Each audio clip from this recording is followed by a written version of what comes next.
their successes at Oklahoma and Tennessee, but you look,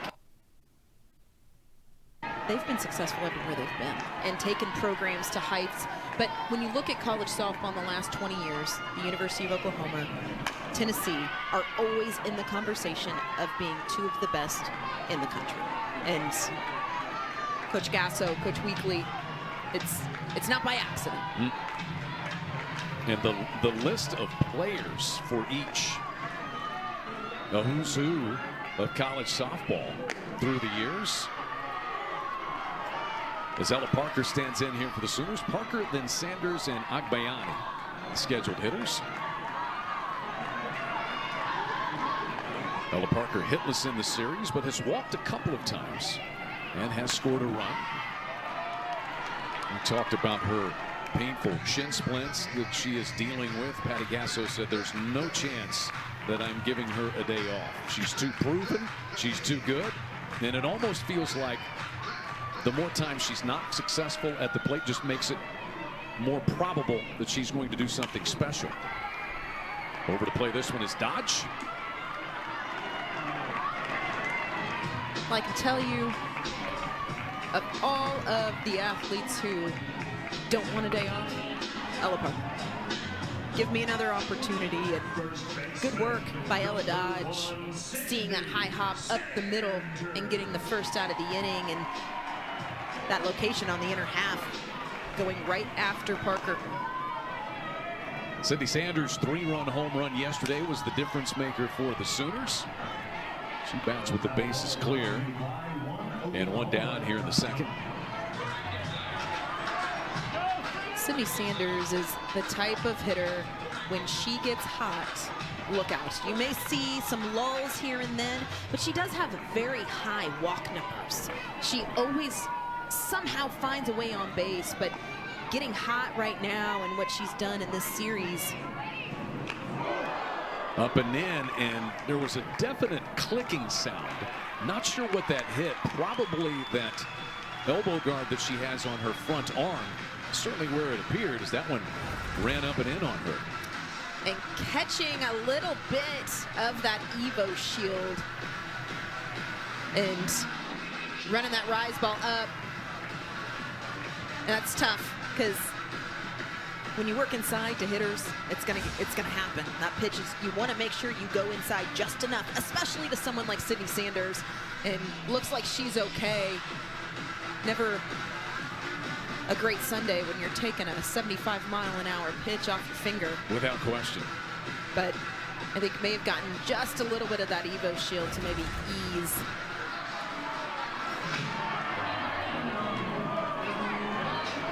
You can kind of see the ball change direction. That ball is going so fast that even with slow motion, it's hard to tell exactly what it hit. So Sanders hit by pitch with one away. She becomes the second Sooner base runner. Agbayani trying to lay one down up the first baseline.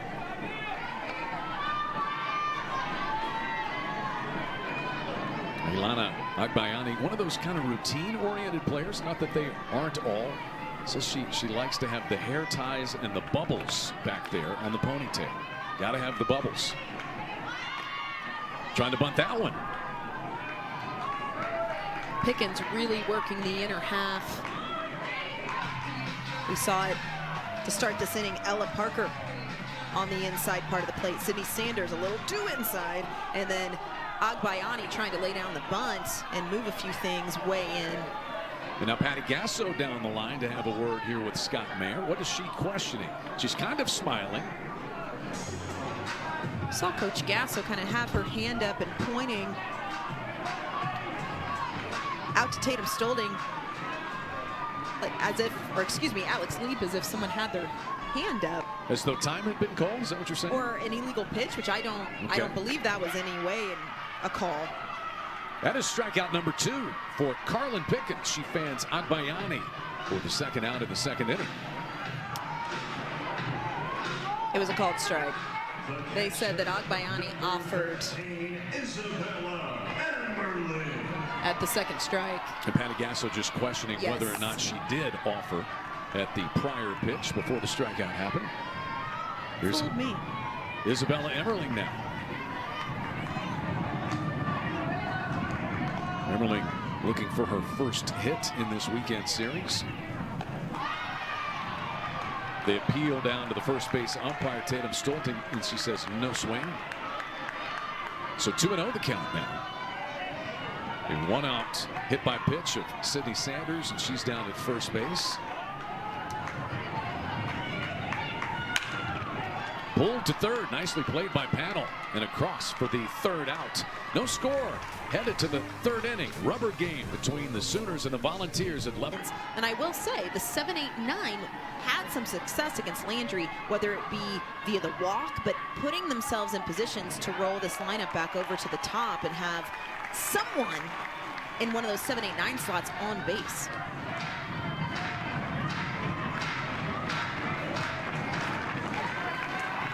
I can always appreciate a leadoff coming in, showing bunt, just trying to catch an infield off on their heels.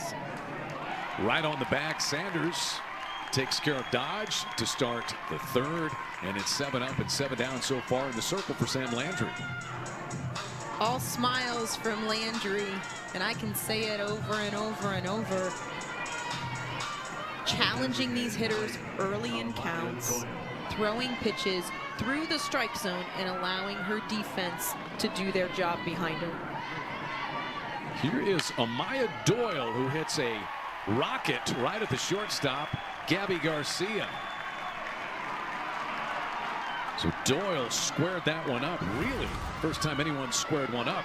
And not the first time that Doyle has squared up Landry. She homered off of Landry in the game back on Friday night. Yeah, Doyle seeing the ball well off of Landry and coming out aggressive first pitch. Hardest hit ball we've seen off of Landry so far here today. But then Landry coming right back, going to that off speed that has been so effective the first time through this Volunteer lineup. And so here is Gabby Leach. And we've talked so much about the pitching and the home runs in this series. But if not for her defense on Friday night, Oklahoma would lead this series 2-0. On a play in the bottom of the 7th inning, a base hit to her in right field, and she threw a one-hop strike to the plate to get the speedy Hannah Core, who was trying to score from second base. And you can go back and you can think about that play through and through, especially Core getting thrown out. You've got Pickens, one of the best in the country, in the circle. Coach Gasso was sending Hannah Core the whole way. And you go back and you probably, as a coach, you second guess it going, oh, but you have to, and you have to put the pressure on defenses and say, we challenge you to make a play. And that's exactly what Gabby Leach did. And it was, you see what happens in the bottom half of that inning, or excuse me, the top half of the 8th. That rolls back and that momentum was set in motion by Gabby Leach. Sophia Nugent hitting that bomb, rolling off of Gabby Leach and her game-saving play. 2-2 on Leach here as she slashes one foul down the third baseline. That actually hit the net and rolled out to the left fielder, Abigail Dayton. And here it comes back in.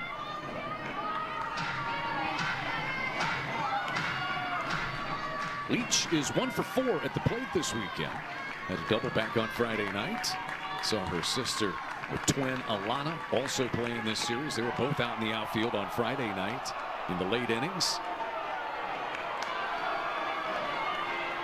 Full count. That's a pretty good location, 2-2. As good of a location, even better discipline coming from Gabby Leach. That pitch just missed in the river. Strike 3 as Gabby Leach swings through that one, and it's the third strikeout for Sam Landry. Pulling the string. Got the final strikeout as the Sooners won their first national title since 2000 and the second for Patty Gasso.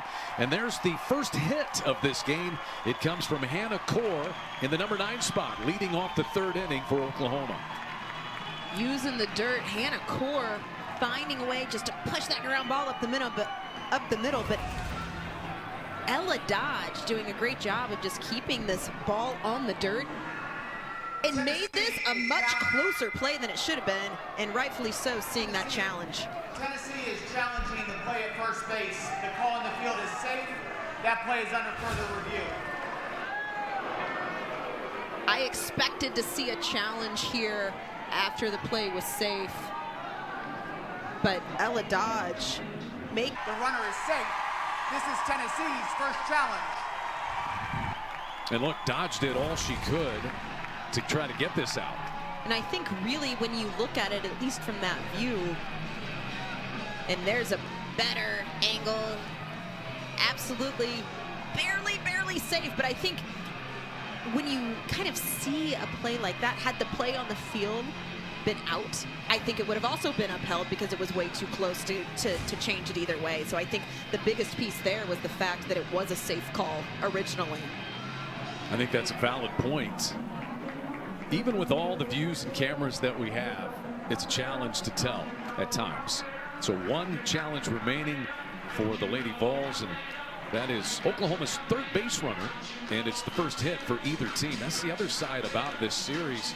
The defense has been fantastic. There's not been an error committed yet in a very high-level series, and there have been some spectacular plays both ways. Yeah, and we're actually seeing that area where Dodge lost her footing a little bit. The grounds crew here at Love's Field coming out to make it right, get things fixed just a bit. Maybe a little bit too much moisture in that area. But no, and Chad, to your point, these games, we can talk about the home runs, we can talk about the strikeouts, because we've seen a lot of both of those. Both defenses have made differences in each of these games so far. And you go back, you go back to Friday's game, there were multiple plays on both sides that completely changed the landscape of that ball game. And obviously Leach in the 7th saving the game for Tennessee, but you go back even earlier into that game, there were plays made that kept runs off the board that completely changed how that game went. Couple that were made, one by Mealer out at short for Tennessee as well, and even the final out in Saturday's game, Ilana Agbayani, the Oklahoma second baseman, diving out near the OU logo in center field to pull in the final out of that game. And we've talked about the pitching so much, and rightfully so, and what Pickens has done, and Core takes off. Slides to the outside part of the bag, and the tag by Dodge is not in time. So it's a stolen base for Hannah Core. And Oklahoma has the first runner in scoring position this afternoon. But behind every great pitcher is a great defense. And I think we've seen a lot of that this weekend. And getting aggressive on a pitch that was tough to handle behind the plate for Nugent, and good work by Hannah Core, getting a good jump going to the backside of the bag. That's her first stolen base of the year. And now Dayton trying to push the bunt toward third, can't get it done. Count goes to 1-1. And not surprising to see runners in motion in this situation from Coach Gasso. You've got Pickens on the mound, one hit today by either team, but you've got to take advantage. There's a base hit to right. Leach up with it, and she was very shallow because the bunt was on, so Core will get the stop sign at third base, but Oklahoma has runners at first and third and nobody out in the third. Abigail Dayton turning on this pitch and using the dirt on the inner half. Very similar, same base runner. Very similar to the situation on Friday night. Flashbacks, right? And Gabby Leach doing it again, showing the arm out from right field, but a little bit of a different situation, right? Nobody out. And you can see Coach Gasso holding Hannah Core the entire way and putting the Sooners in a position here with first and third. Abigail Dayton having a good series. She is now 1 for 2 in this game, but she hit a home run yesterday. She is 3 for 8 on the weekend. Bunt shown here by Nellie McEnroe-Marinas. And down to second base, Dayton will go. So now 2 runners in scoring position for the Sooners. And the Lady Vols, no defensive play on the first and third. So allowing the Sooners to have a pair in scoring position here. McEnroe-Marinas swings through that one. Struck out swinging her first time. She is 1 for 7 in the series this weekend. That hit coming in game 1 back on Friday. 7 home runs in SEC play for Nelly McEnroe-Marinas. The Sooners have always been known for their first and third antics on the base paths, but Abigail Dayton taking second easily, and you can see Nugent pop up, and you want to know who knows those first and third plays probably better than anybody else, Sophia Nugent, but not giving the Sooners an opportunity to wreak any havoc on the base paths, and putting the ball in Pickens' hands, saying, go after the batter. So 3-1 to count on Nelly McEnroe-Marinas. First base is open. And this one fouled into the net over on the first base side. Sophia Nugent, after the home run that she hit on Friday night, she said, yeah, I've got a lot of friends. It's good to renew acquaintances. And she just tried to stay in the moment and not let it get too big in hitting that eventual game-winning home run on Friday. And just what a position for Sophia Nugent, you know, and it crossed my mind because we were on the call on Friday. It crossed my mind. I'm going, man, this could be epic, and it turned that way. And in hindsight, I'm like, I should have said something. But when you're looking at it, I think what made that moment even more impressive is that she didn't let the moment be bigger than it needed to be. She just got in the box and stuck with her same approach that she always has. And you know, Sophia Nugent is a veteran, and a lot of players would have gotten in their head and tried to do too much, and she just stuck with her game plan and stuck with her preparation. 3 straight foul balls now by McEnroe-Marinas. Oklahoma with a big opportunity here in the 3rd inning. First 2 runners have reached. Nobody out in the heart of the lineup, waiting. You can see McEnroe-Marinas making some adjustments early in this at-bat. A couple of swing throughs from McEnroe-Marinas, and you could see a lot of daylight between her barrel and the pitch. Pickett struck her out on Friday night as well, but just in this bat alone, McEnroe-Marinas tracking pitches a little bit better and getting rid of those defensive swings. And she takes ball 4 after the 4 straight foul balls. The Sooners have the bases loaded and nobody out now in the 3rd. When you go back and you look at turning points in this ball game, that at bat right there. Pickens getting to a 2-strike count. Again, seeing McEnroe-Marinas not look tremendous early in the at bat, and then getting rid of some really good pitches and just the pure emotion from Nelly. Pickering shoots one out into center field. Diving is Fiedler. It's off her glove and rolling all the way to the wall. This could clear the bases. The relay throw is not in time as McEnroe-Marinas scores behind Dayton and Core. And the Sooners grab a 3-0 lead on a double by Cassidy Pickering, who has yet to be retired this weekend. Pickering is seeing the ball well, as good as anyone in the country. And this is taking 0 things away from Pickering, as she took a pitch that caught a little bit of plate. Pickens has done a really good job of getting the ball in on the hands and not quite enough to Pickering. Great effort by Fiedler out in center field and nearly made the catch. But we talk about momentum so much. That base hit, I give part of that to that at-bat from Nelly McEnroe-Marinas. She drew the walk and then scored all the way from first base, did Nelly McEnroe-Marinas. And the Sooners have 3 hits and 3 runs here in this frame. Here's Gabby Garcia, grounded out to the second baseman Dodge, her first time. Pickering's 7th double, now 35 runs driven in for Cassidy Pickering this year. Now, we talk so much about the maturity that you see from Cassidy Pickering in the box. I think that at-bat is another example of it. This one popped up right around the plate for Nugent to take care of. And 1 away in the 3rd. Good response from Pickens, just catching Garcia out on her front foot a bit. But that 3 RBI double from Pickering, following up the walk. Whether she made contact or not, I think Pickering was stepping into the box knowing she was unloading pitch 1. It just shows her understanding of the ball game and understanding of pitching, or pitch sequence, if you will. Ella Parker takes high. She grounded out to Ella Dodge, the second baseman, her first time.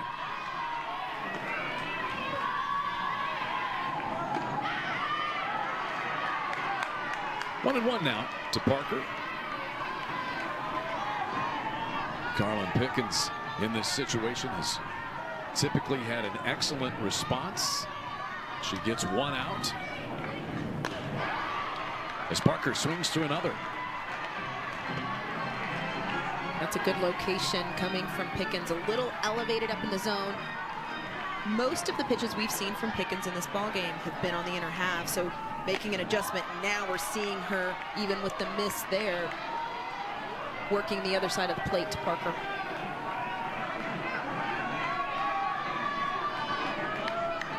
Pickens gave up just 1 earned run here on Friday night in 5 2/3. And here in the third, she has given up 3. Just trying to settle down. She's been through situations like this many, many times throughout her career.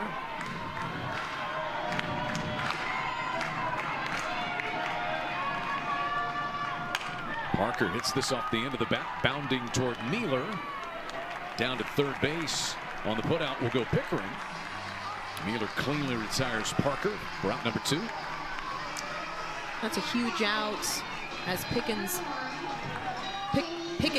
going after Ella Parker. She's had a lot of success against Parker in this series so far, but doing it with a different sequence of pitches on the outer half and getting Parker to reach and just kind of flail at that pitch on the outside corner.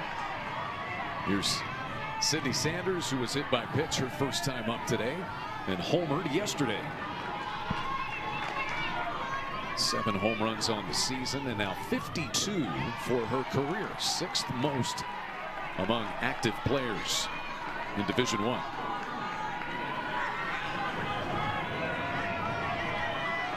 Sydney Sanders has one of those approaches at the plate that as you watch her, she takes such a big hack, as we saw through that pitch. But there are times you see her even in hitters' counts that she's not as aggressive. And you can just, those walk numbers are simply, not that she's not aggressive in the box, but she just is really hunting once. Tennessee offense, second time through, being a little bit more aggressive and just to kind of quote Coach Weekly, put the ball in play and try to make something happen. Here's Fiedler, who grounded out to Sanders, the first baseman, her first time up. And you heard Coach Weekly allude to it there. Offense has got 12 hits the first 2 games, the 3 home runs, and so far without a base runner against Sam Landry. And one of the big differences is, the pitcher's got a lot of control in this thing. On Friday night, Landry walked 3 and hit 2. A lot of free base runners out there. A lot of free passes, a lot of hitters counts. We saw a ton of hitters counts on Friday coming from Landry. Everything that she was trying to work with in her pitch sequence was in 2-0, 2-1, 3-2 counts, and we're seeing the opposite of that today. We're seeing a lot of 1-2 counts and actually being able to expand the strike zone. Comebacker, kind of in on the hands, but hit decent by Fiedler. Just right back at Sam Landry for the second out. 2 quick outs, but not a terrible piece of hitting by Fiedler. We're starting to see the Tennessee Volunteers square things up a little bit more. Big grins from Landry. That's always a little bit of a scary moment as a pitcher. Yeah, you can certainly relate to that. Here's Taylor Panel, popped up to the shortstop, Gabby Garcia.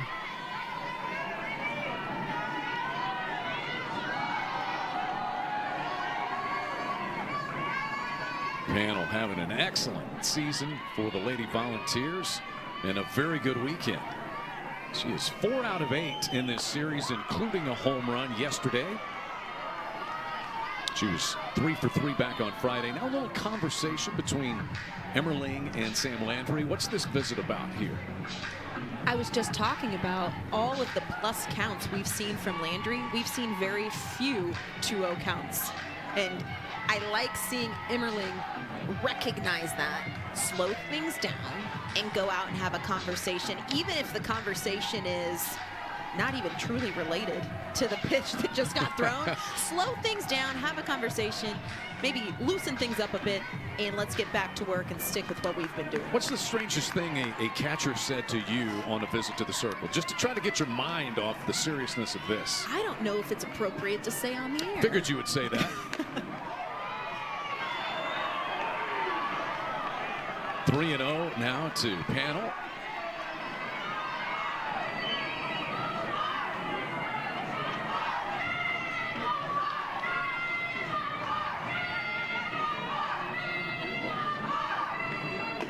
There's an off-speed pitch in for a strike. Panel trying to become the first Lady Volunteer to reach first base today against Sam Landry. Oklahoma has a 3-run double from Cassidy Pickering. And now 3-2. Foul ball that came up and clipped Taylor Panel.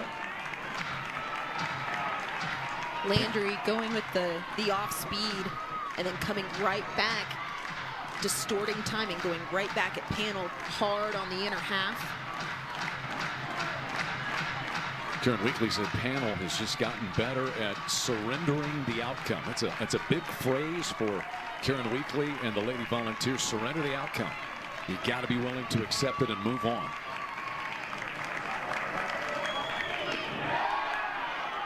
Down and in, and there's the first base runner for the Lady Vols here in the 4th with 2 down. 2-out walk to Panel, arguably one of the best hitters in this Tennessee lineup. I don't mind the miss. The 3-2 was a pretty good location, but Panel just being very deliberate with knowing, and also knowing where the strike zone, and the river hasn't really been a strike, so that's a big take. 3-2. Here's the cleanup batter, McKenna Gibson, who struck out swinging her first time today. Gibson, 39 career home runs, 157 runs driven in. It's been a staple for the 2 SEC regular season championship teams that Karen Weekly has had. 1 for 7 with a walk this weekend here in Norman.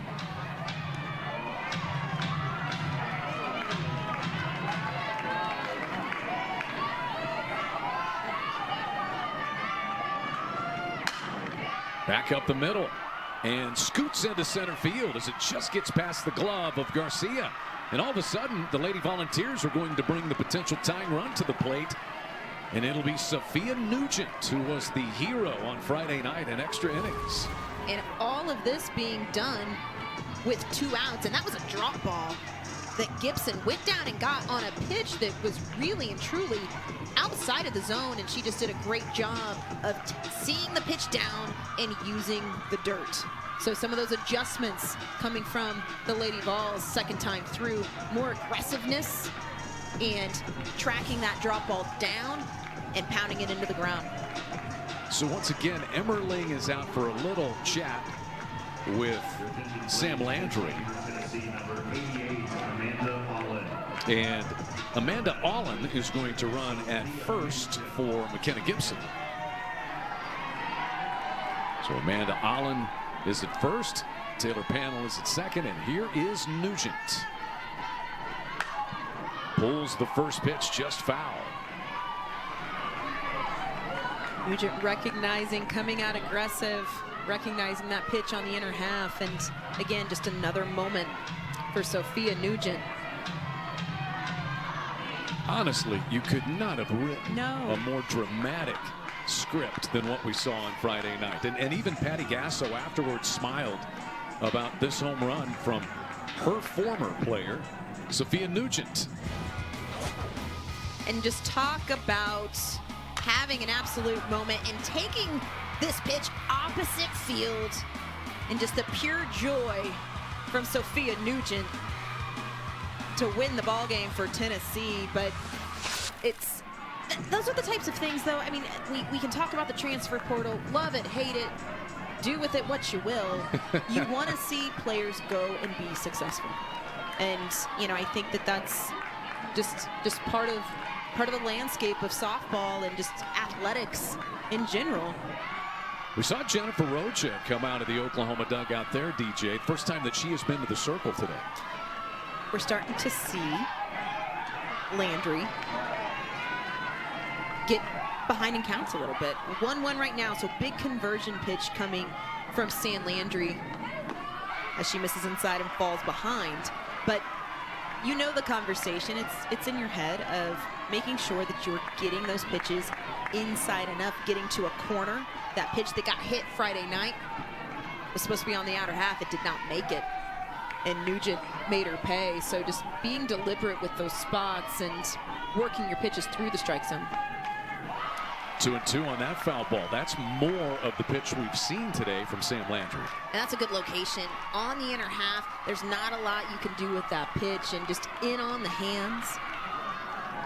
An opportunity here. One thing we've seen a lot from Landry in this ball game is her mixing speeds and doing a little bit of a check on Emmerling after that foul ball. Yeah, Patty Gasso is out over here behind home plate to chat with Isabella Emmerling. We talk about the relationship between Patty Gasso and Jennifer Rocha. It goes back to Long Beach City College when Patty Gasso was the head coach there, and her husband Jim was the dean at Jennifer Rocha's school. Recruited her there, but Jen Rocha did not play for Patty Gasso until Oklahoma. Full count now. There's that off-speed pitch that we have seen be so effective and deceptive. One of the first misses I feel like we've seen from the changeup in that 2-2 count, now running the count full, but fully expected to see some off-speed, just did not quite get it through the strike zone. Here's the payoff, and the bases are loaded for the Volunteers now. That's the second walk of the inning and of the game for Sam Landry. And what a chance here for Mealer and the Lady Vols. In all of this, that pitch just on the outer half, and look at the sheer passion coming from Sophia Nugent. Slamming down the Evo shield so much, I think she even blew off her signal card. Yeah, we're going to test just how durable those Evo shields are. So here's Mealer. And an off-speed pitch for a strike to start her, DJ. And that has been something that we've seen Landry lean on throughout this ball game. I go back to the walk to Nugent. The walk to Nugent happened because that changeup was not in the strike zone.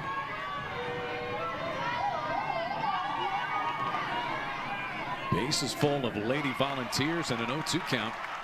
Now on Mealer, who bounced one just out in front of home plate her first time up and was thrown out by the catcher, Emmerling.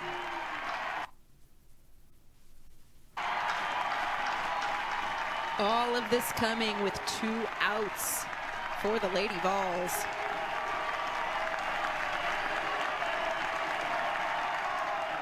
The 0-2 line to right field. It is fair into the corner. Panel is in to score. Here comes the pinch runner Aller, and the ball gets lost underneath the fence. It'll be a ground rules double and a 3-2 ball game.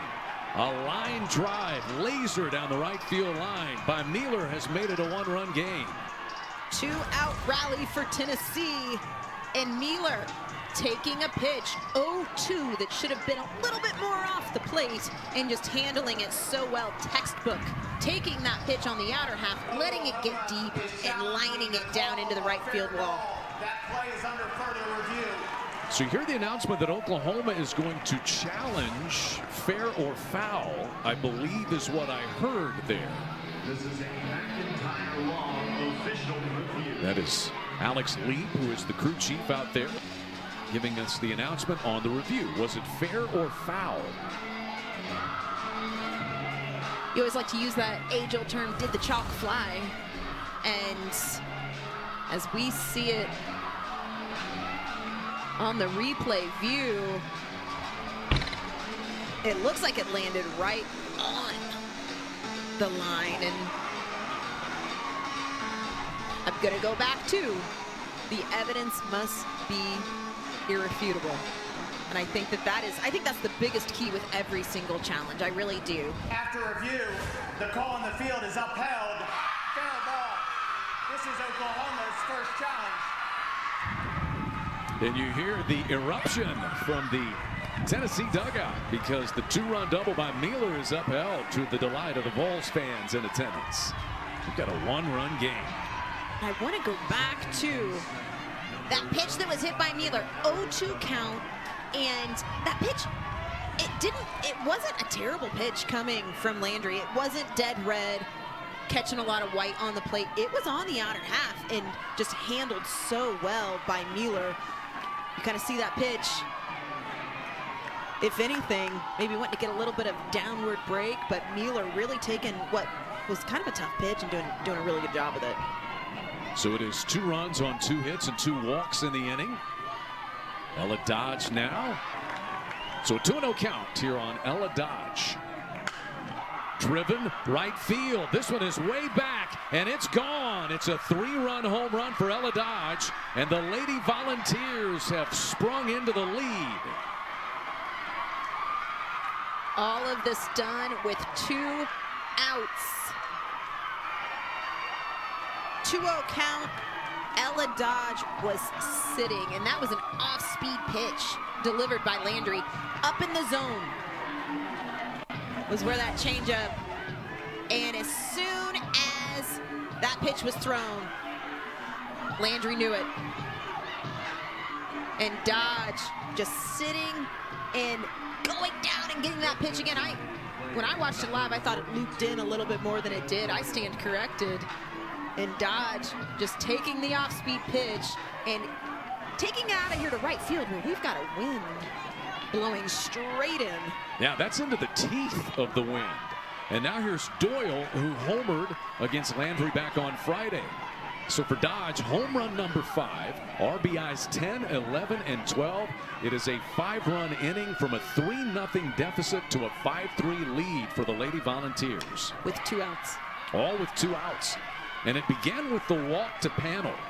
Lengthy at bat, and that's, something that Karen Weekly has talked about with Panel in particular, the ability to work counts and try to get her pitch. Well, she drew the walk, and that has touched off this 5-run rally. Yeah, and she is so good. We can look at the stats and talk about everything that she does in the box. I mean, hitting well over 400 on the season, but that was her 22nd walk of the year, right? And finding her way on base, working deep into that count, and making Landry do something she hadn't done all game is get into.